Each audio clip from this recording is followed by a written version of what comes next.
I was born in Netherlands. My grandmother was raising us. My grandmother decided to go and find a place of her own. We are all by ourselves as kids. The family atmosphere was dominated with fights. We packed up and we left. That was the last time I saw my father. You're listening to Not the Same, a podcast that brings you true stories of real people sharing their personal testimonies of transformation. I am your host, Rachel Heimberg. Today I have the privilege of having Prince Matladi here with me. Prince, his wife Tumi, and their 3 children have recently returned to El Dorado Park after quite a number of years in pastoral ministry. I know almost nothing about his life before coming here, and so I'm very interested in hearing his story today. According to his wife, who recommended him, he has a great story to share. Thank you very much for agreeing to be here. Thank you. Yeah, I'm excited. I like when I don't know anything. I don't even really know once you guys were in the ministry yet. So it's exciting for me. So don't feel you have to rush. You can take your time. Just start with your background, how you grew up, where you're from. Okay. So I was born in Netherlands.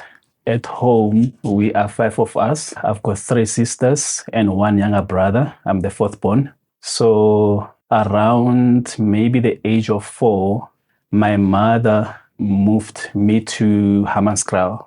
That is where my sisters were staying with my grandmother. So basically, my grandmother was raising us. So you said around 4, but what was the home situation? Why were your sisters there? I guess it was an arrangement that they made because of my mother and father were staying in Joburg because of work. And my mother's family side is in Midlands. So after her giving birth, the arrangement will be like as soon as the child is about 3 or 4, then they will move the child to stay on the father's side. The caretaker of the home was my grandmother. So they were here working. Once they got too much, they would just move the kids back to the family. Yes. Wow. So there's a place called Leboning, more specifically. That's the place where we're staying, rural. And that's outside of Pretoria, right? Yes, northern side of Pretoria. Okay. So around the age of 4, of course, they took me to Leboning, Hammanskraal. That's where my grandmother was raising us up. My parents, of course, they were staying in Johannesburg. Were they married? Yes, they were married. So they will come once a month just to check on us, bring some groceries, maybe leave some money with my grandmother to take care of us, stay with us for some couple of days, then go back to Joburg for work. That was the routine. Do all of you have the same parents? Yes. Okay. So what is the age? So my younger brother, he's 4 years younger, 6 years younger. Oh, wow. That's a space. Yes. And my 3rd born sister is 4 years older. There was a gap. And my 2nd born sister, I think she's about 8 years older than me. And the 1st born sister, 10 years older. So between the oldest and the youngest is like 16 years. Roughly around there. That was the age gap. So we stayed in Hammanskraal with my grandmother there. But I remember there came a time when my grandmother decided to go and find a place of her own. I don't know why, maybe just to give my parents space to raise their own kids. So she did that, but that didn't mean that my parents immediately came from Joburg to stay with us in Hammanskraal. The arrangement was my older sister was thought to be old enough to take care of all of us. I could see where that was going because she's in her teens now. Yes. Of course, you're going to take care of all your siblings. Yes. That period of transition, I remember it came with a lot of elements of unruliness in the home and a bit of chaos. Now we are all by ourselves as kids. For sure. So our parents are far away. What about schooling during this time? Yeah, schooling, we are all schooling in Hammanskraal.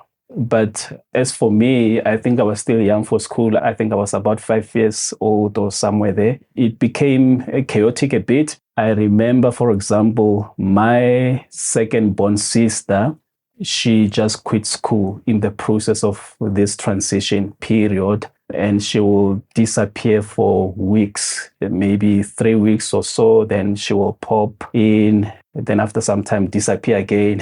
But she was so young. Yeah, maybe she was around 13, Yeah. 14. That's yes. what I'm thinking. Yes. That's young. So she will disappear and do that. Then, not very long, she got pregnant as well. Then she also started hanging around with bad friends, started getting herself involved in some criminal activity like shoplifting.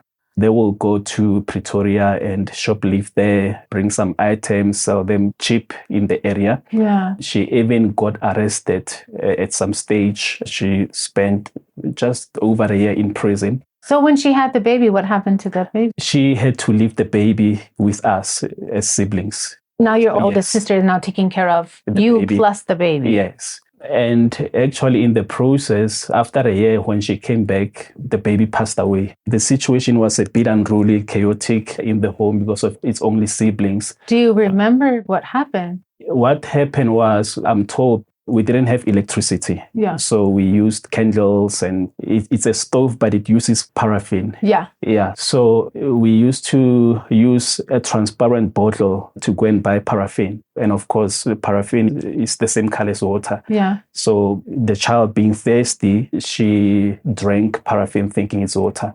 So she was rushed to hospital, spent some couple of days in the hospital, but yeah, she never made it. She passed on. So when she came from prison, she found out that the child is gone. Sorry, let me just paint a picture here. She's still a teenager. She's still a teenager. So she's a year in some juvenile Yes. detention. Yes. Meanwhile, she's already a mom. Yes. But now her baby's passed away. And so she comes back and then she learns her baby's passed away. Yes. Oh my God. Yeah, that was the situation. So even my third born sister also got pregnant around 15. She was still in secondary school. So all these chaotic things are happening during this transition period. But when my third born sister got pregnant, then my parents decided to come to live with us at Hammanskraal. They're like, maybe we should be parents now. Yes, they decided to come and stay with us. There was some bit of order now in the home, just a little bit, because they had their own struggles as well. Both of them were drinkers. Yeah. So they will constantly get into a fight, and they just had their own problems. With them leaving Joburg to come, what was their work situation? They left work. They didn't have stable jobs in Joburg. My mother was a domestic worker, and my father was a gardener. He will just change jobs depending on the contract and all that. So I guess it was not a big deal to make that decision to leave their jobs. Yeah. Do you remember how old you were when they finally came back? I was in primary school. I would have been around 10 to 12. Yeah. Wow. So you remember a distinct difference from before than now that they came. Now there's a father figure who can speak some sense into the kids and bring order. But as far as the relationship between my father and mother is concerned, it had problems. The family atmosphere was dominated with fights and fear as well, because you never knew when the fight will break out. Yeah. Both of them, they are drinking. So would it get physical? It would get physical. I remember this other time, my father fighting with my mother to a point where my mother had to run out of the house and into the streets, and he will chase her on the streets as well. So it was just an ugly scene. The neighbors are watching and all that. So yes, it would get physical. Them fighting also, it spilled over to my father having a go at me as well. Most of the time when they fight, it will be obvious I will be sympathetic to my mother. Yeah, of course. You jump in and Yes. say something. And me being a son, he will expect me to side with him and all that, but I wouldn't. So as a result, he will also fight with me. So that was basically what was happening at home. It actually got even worse when I was doing matric. Now I'm fast forwarding. Before you fast forward too much, You're going to school there. Yes, in the area, there was a couple of primary schools. There were also secondary schools and high schools as well, within a radius of about 5 kilometers or Okay. so. Yeah. Oh, good. The only reason I know where that's at is because Mpo, she's also from that area. Yes. So I remember her talking about that. Yeah. How did that affect you personally? Obviously, we've talked a lot about the chaos on the outside, but as a child growing up, what kind of personality? Were you one to retreat or were you one to act out? I mostly retreated. I internalized most of the stuff. Like now that I'm married, sometimes my wife, when she interacts with me, I will realize that some of the stuff I took from those days when I was growing up. No, we all do. Yeah. We all do. Yeah. Sometimes he will say, but Prince, you are cold. Yeah. Even though my mother and father, they were living together, I've never seen affection. No relationship happening. Yeah. And probably with you guys as well, right? Yes, even with us. Yeah. I don't remember a single time my father gave my mother a hug or kiss. Wow. I've never seen that. My relationship with my father was more instruction based. Yeah. If he's got a task for me and just give me instructions and I will obey and all that. When it comes to having a conversation, I don't know that. Was there any sort of religion at all or traditional or nothing? What was that part of your life? Yeah, so there was both. My father did a lot of traditional stuff, but there was also a bit of church as well. Our home church is Anglican. Okay. Yeah, there was this time when he woke up and told all of us that get yourself ready, we are going to church. He took us to this Anglican church, him introducing us, from now on, this is our home church. And we attended the service that day. But from that moment on, he never went to church, but he will tell us, it's Sunday morning, wake up, go to church. So he introduced you and then you guys went? Every Sunday, he expected us to go to church. And did you go? We'll go, but it was never consistent. And one of the reasons, it was too far, about 5 to 7 kilometer walk. Wow. He wouldn't give us money for transport, so we would walk to church and come back as well. But I remember there was a school in front of our yard, a primary school. And one of my friends invited me. There was a church in one of the classrooms in that school. And I went there. I remember feeling different in that church. It was different from Anglican. They will give testimonies, read the Bible, but it was so different. And I liked going to that church. But as soon as my father realized that I'm going to that church, he got angry and told me that, no, in this house, we are going to Anglican church. You have to stop going to that church. So I stopped. The pastor of that church, he asked me, I haven't seen you in a church for some time. What's happening? And I told him, my father wants us to go to Anglican. But I remember asking him, is it okay that I go to Anglican and come to your church? Because I liked that church. Yeah. Anglican church started early, around 8. Then their church started at 10. And I would come quickly, attend their church, even though I will get it in the middle. But he said, no, that's not okay. I'd rather stick to your church. That's sad. You obviously saw something there that you really liked. Yeah, I was hoping that he will come with a plan or maybe come to speak to my father or something. But I've come across quite a few people who, as children, they're so young, but they're so hungry. And I think it's because of the chaos of home. But even if they have church background, they find a church that's different or something, but they're so young to be searching. And they're like, I could just feel something different. It's interesting that I've come across that several times. With the Anglican church as well, we'll go to church, but you'll see things, and when things are not right, they just come out, and this is not right. I remember this other time, we had a visitor who looked like he was a big bishop or something. You will see by the attire, the robes are long and all that. And he was the one handling the service that day. So it was a big event. But after the church service, I saw the bishop just in front of the door of the church, pulling up a cigarette and smoking. I was like, okay, that doesn't look right. That's what I'm saying. No one told you. Yes. No one ever said, oh, hey, you shouldn't do that. There's just something in your spirit that's like, oh, that's some funny stuff.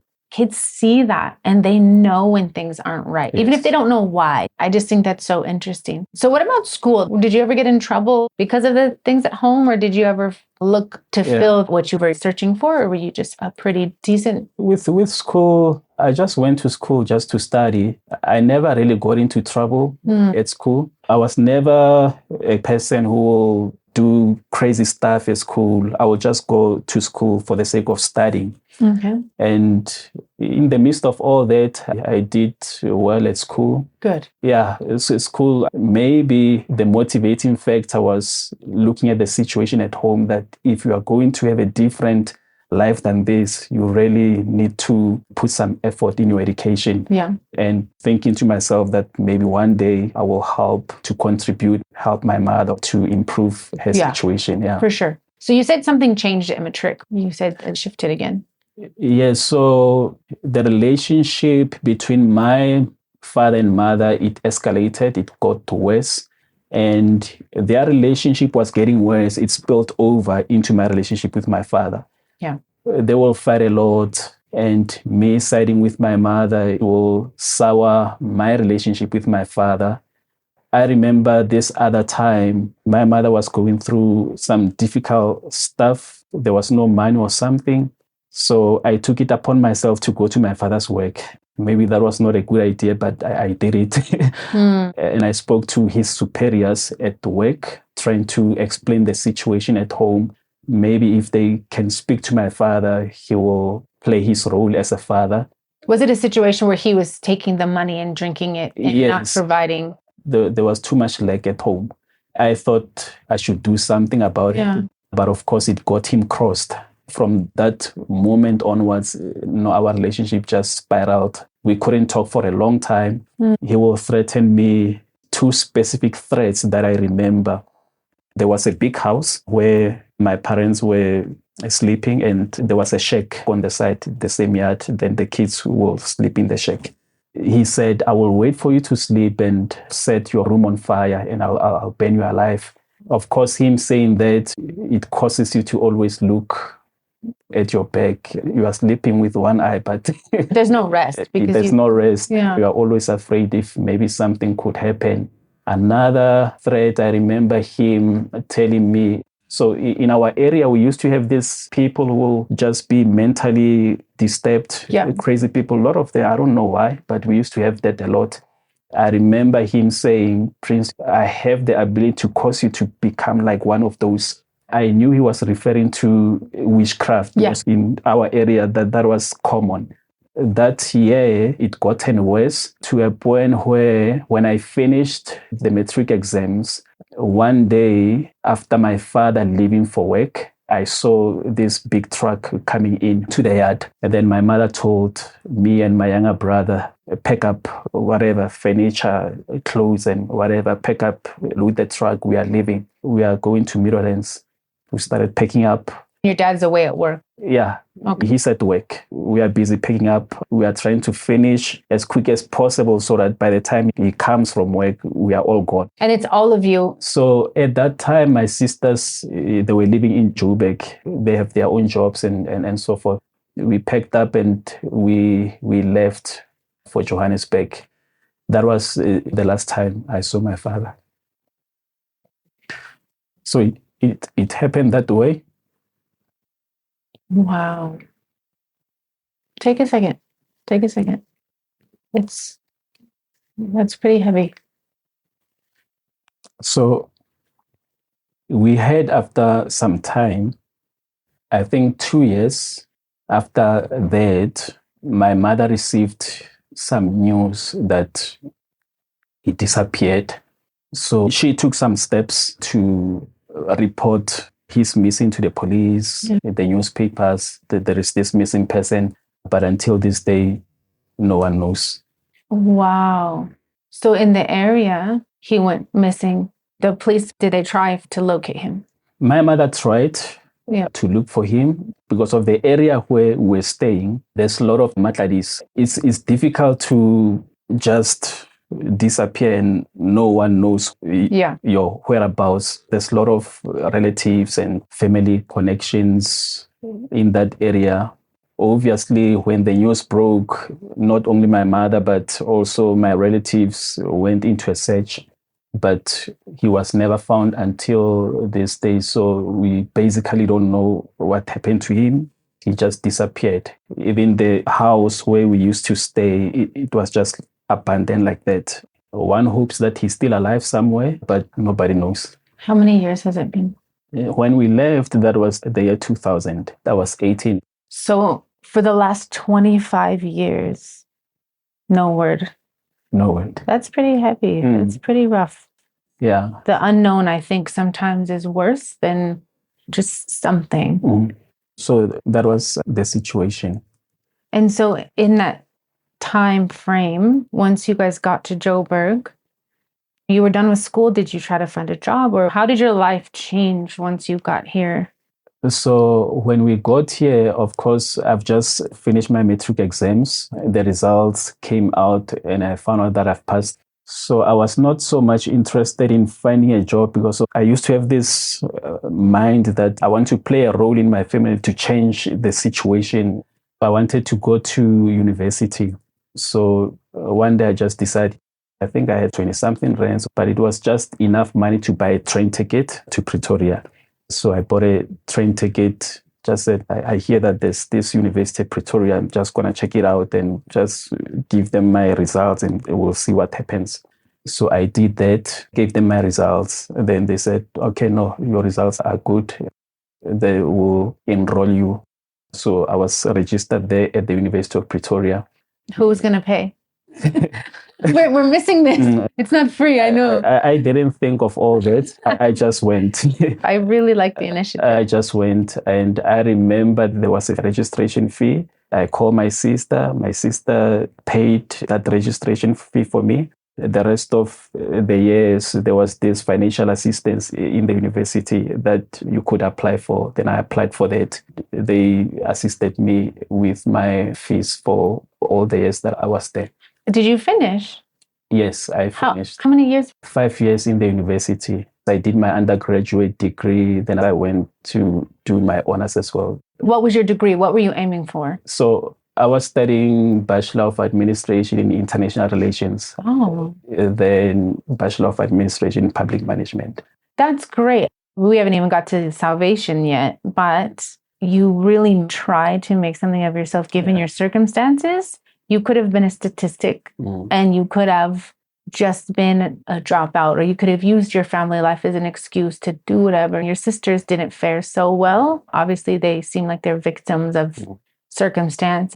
But for you to just take that initiative, that 20 rand, and just be like, I'm going, let's do this, and make it work, that's quite a feat. Yeah. So how did you get from university in Pretoria to Christianity? What transpired in your life? So after moving to Meadowlands, I went to register in the varsity. Then my younger brother had to go and start school at one of the local high school, Meadowlands High School.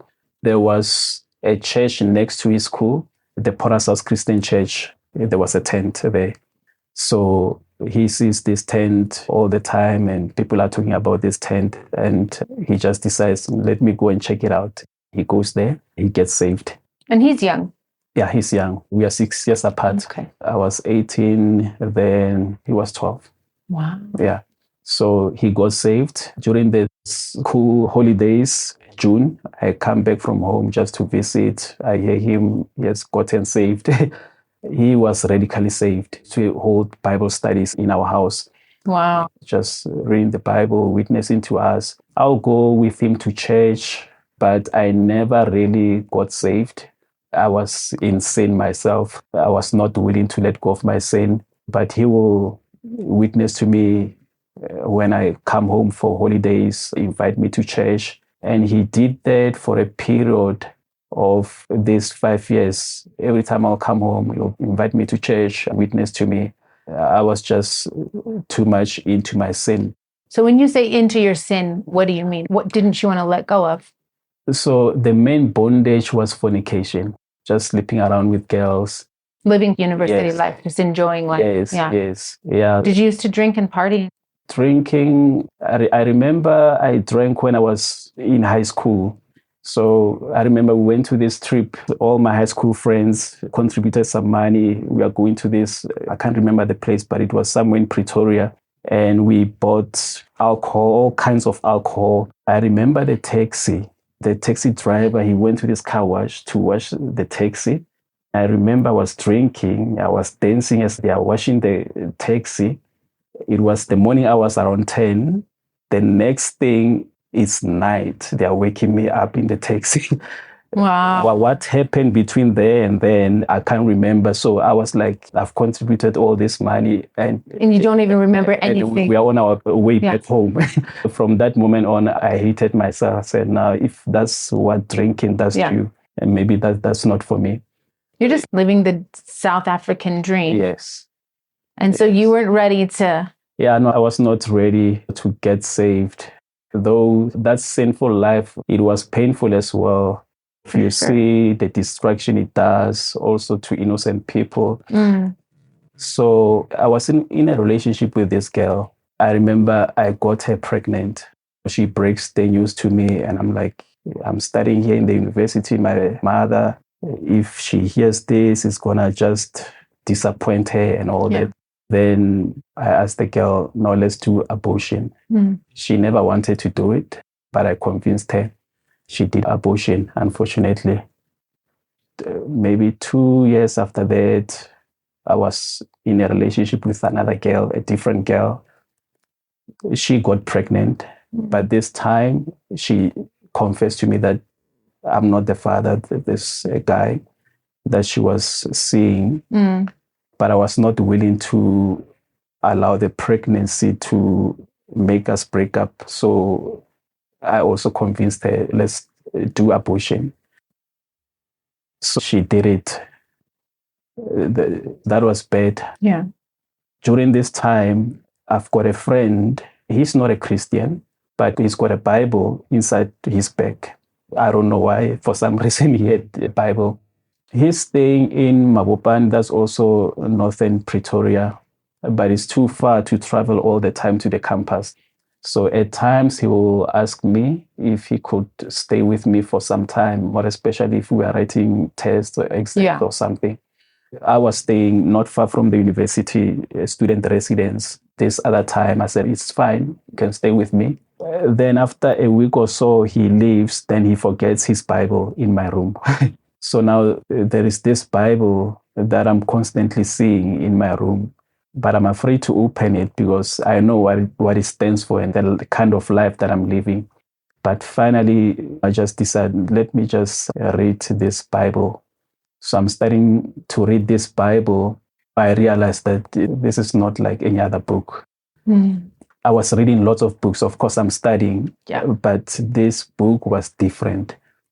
It convicted me of my sin, but at the same time, it gave me hope. So I'm now glued to this Bible. I'm reading it. Then I'll go attend classes.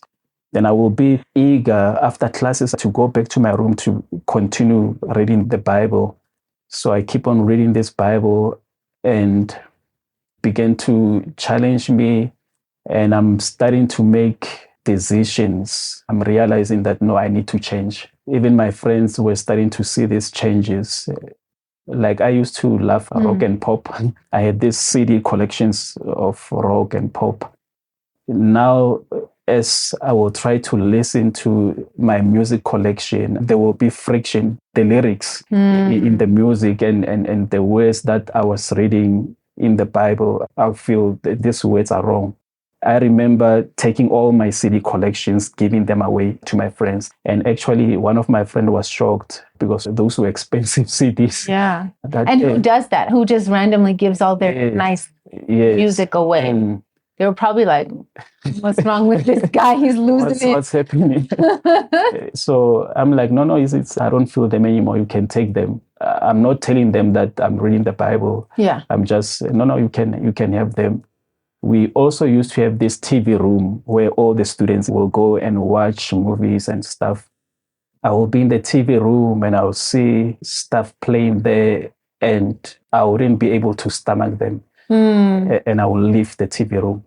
Before I know it, I'm no longer listening to this music that I used to listen to. I'm no longer watching TV. The girl who used to be my girlfriend, I remember she was visiting me this other time and we are taking a walk. She stopped and looked at me. What's happening to you? Mm. She forcefully took my hand around her waist and I was like walking like a robot. Wow. I couldn't even touch her. And that was 2005, maybe around July, August, around there. This is happening. Now, the turning point where I saw that, no, really, God is doing something. I'm coming from the campus. I'm going to my room. There's no food. And it's in the middle of the month. I will have to wait for the end of the month. And I remember just weeping because of the situation. I knew there's no person that I could go to just to ask for some assistance. And I remember I just prayed. I didn't know how to pray at that time, but I just prayed to God. God, I don't have a father to call to help me in this situation. Please be my father in this situation. 10 to 15 minutes, I had a knock at the door. I go to the door, open the door. It's one of my friends. He tells me, Prince, there's some people who have come to the campus. They are looking for students who will assist in the soccer tournament. They are looking for sports science students to help as officials of the tournament. I'm like, no, I'm not doing sports science. Do you need money? And I said, yes, I need money. And he said, then let's go. Then you're doing sports science. Yes, we registered. There was that soccer tournament. It started Friday night, continued on Saturday the whole day. After that, they paid us some money. I remember after that, I went to CNA and I bought myself a Bible. I was like, I had to own my own Bible. I was blown away. Like I've just prayed and I saw God intervening immediately. Yeah. And I was like, what if I give myself time to find more about this God? So I have a question. Up until this point, you still haven't said a sinner's prayer. No. God is just drawing you. No sinner's prayer. It started with my friend forgetting a Bible in my room. Forgetting. God's like, here you go. Yeah. The friend's like, I don't even know how this Bible got here. Okay. Yes. Now I'm reading the Bible all the time. 2005, towards the end, I'm finishing my studies. Then I go back home. I'm excited. I can't wait to meet my younger brother just to tell him about what's happening. I meet my younger brother, tell him, I've been reading the Bible. This is what has been happening. I would like to go to church with you and all that. He's excited. We go to church, listen to preaching. Now I see there's an altar call. I raise my hand. I answer the altar call. I must have answered the altar call maybe close to 10 times this service because I didn't know you answer the altar call only once. Every altar call, every service, I was there answering the altar call until a brother in the church came and told me that, no, if you answer the altar call once, you are safe now. You don't have to answer the first altar. But you were just so eager to do right, which is just, I think that's a beautiful thing. Because every service, God will expose an issue in my life through the preaching. Yeah. And I will feel like it means I'm not saved or I need to answer the altar call. So that's how I got saved. I became a Christian. So that first time, do you remember that date from the first time that you... I remember the month, it was December. Yeah, but December. Yes. Yeah, because it was every service. Yes. So December of 2005? Yes. Wow. Yeah, December 2005. And I'm thankful of my younger brother in this case because he persisted. Absolutely. And also after me getting saved, he was there. I remember he would wake me up every morning. Let's go to morning prayer. Every event in the church, outreaches, whatever was happening, new foundation for the faith. So I'll be there. He will take me by the hand. Let's go. And I think that's the reason why I made it. Yeah. He was not working at the time. I was not working at the time. And he invested so much in my salvation. And by the time he got a job, I've settled spiritually. So your brother got saved under the drums. Yes. Then there was another pastor, and then you got saved under another. It's sad because all three of them are no longer pastoring, and I think 2 of them are not even in our fellowship. They're gone. But God uses everyone. And can I ask, is your brother still around? Yeah, my brother is still around, still going to church. Is he in Netherlands? Yes. Okay. Yeah. What's his name? Neo. Neo. Yes. Neo Matladi. Neo Matladi, yes. I never met him. That's amazing, though, Yeah. because God is so faithful to chase you down. He is. I've seen it. So you were 23, right? Yeah, 23 years. 2005. When did you know you wanted to preach? I think after 6 months of my salvation, when I went to church, I didn't have a mind that there's a calling. Yeah, for sure. One of the callings is preaching. I just wanted to get saved and make heaven my home. And I remember actually maybe a month into my salvation, coming to church, I started realizing how things are done in the church. And I told my brother that I see what's happening in the church. It looks like if you constantly come faithfully, they ask you to close in prayer and open in prayer or whatever. Please, can you do me a favor? Go and speak to the pastor. He must never do that with me. The moment he does that, I'm leaving the church. Please, if you can do me that favor. That's funny. I was not expecting you to say it that way. And he kind of like laughed, and I don't know if he ever did that, but I was serious. But then I think 6 months into my salvation, then I started sensing that, I'm called to preach. Wow. Yeah. Normally I focus on the salvation, which we've covered, but I do want to just touch real quick on when did you guys get married? We got married 2008, July. Okay, 2008. Yes. And then where was the first place you guys went? Lesotho. So you went straight to Lesotho? Yes. Okay. And then that was in what year? 2009. So that was quick? Yeah. From July 2008 then to following year. Conference. And then you were there how long? 4 years. 4 years. Yes. Okay. And then from Lesotho, where did you go? Swaziland, Eswatini. Oh, wow. You were just missionary like back to back. And how long were you there? It was just a year. Okay. What happened is we went 2014, January, to Eswatini. Then December of the same year, we were asked to go take over the Maputo church in Mozambique. Oh my God. So that's why we left the Eswatini. Wow. You just were like touring Southern Africa. Oh my gosh. Wow. So then how long were you in Maputo? 2 years. So 4 years, then 1 year, then 2 years, Yes. touring African countries in the South. And then from there, where did you go? Wheatbank. Okay, so then that's when you went to Wheatbank. Yes. Okay. And then how long were you guys there? 9 years. 9 years? It's been a while. So you guys really needed a rest now. Yes. Wow. That's incredible. Yeah. Yeah. We won't go into too much detail here, but just the fact that you've been willing to go and keep going and keep going, that's really cool. That's Yes. really cool. And obviously, who knows? You guys are here for a time for refreshing, for a much needed break. I've seen people do that all the time. They come back and man, they just get so refreshed. They're like, okay, Yes. who knows what God has for you in the Yes, future? yes. You know what I mean? But we're happy to have you now. We're happy to get to know you and your family and let you guys soak in. This has been such a great time for our church right now. Yes, We are so blessed True. with all the people. So hopefully you guys feel that as well. Your testimony is incredible. I really appreciate you sharing that with me. Thank You definitely popped in some crazy stuff, some surprises there.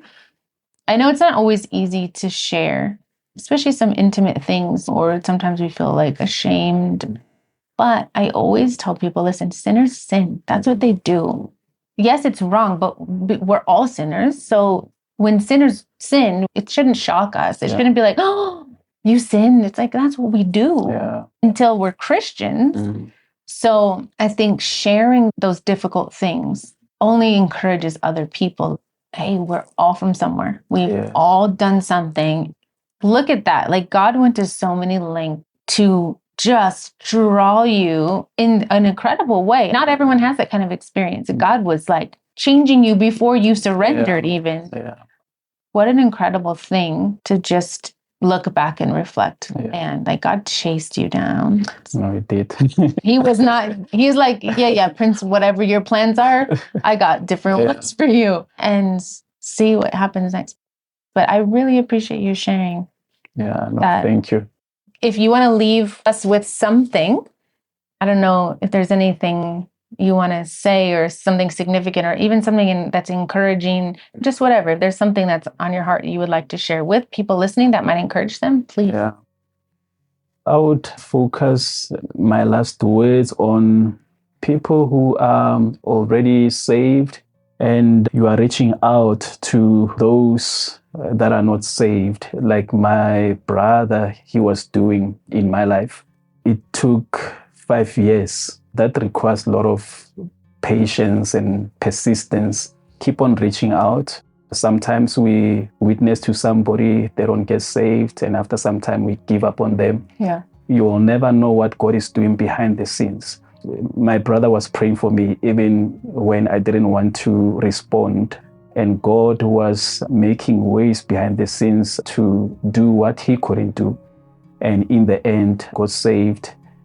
Now that I'm saved, he's the central part of what God did in my life. Even after getting saved, the time that he invested in my life, I'm sure it was not easy to speak into my life and guide me through some things, but he did all that until I could settle in. So you are saved today. You've got people in your life that you want to see getting saved, whether family members or friends. Don't stop reaching out to them. Don't stop praying for them. It's worth it.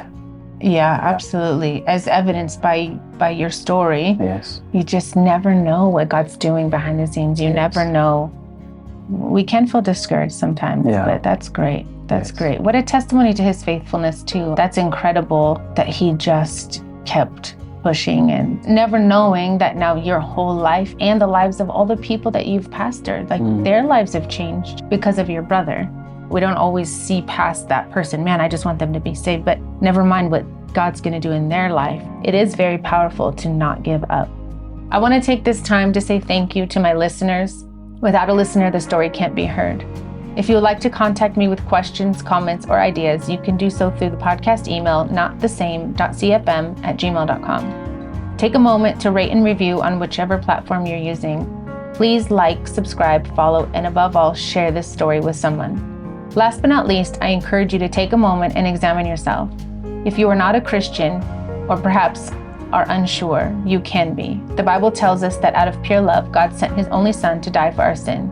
A simple prayer is all it takes to acknowledge your sin, recognize Jesus paid for that sin, and sincerely ask for forgiveness. Until next time, this is Rachel Heimberg, and you've been listening to Not the Same.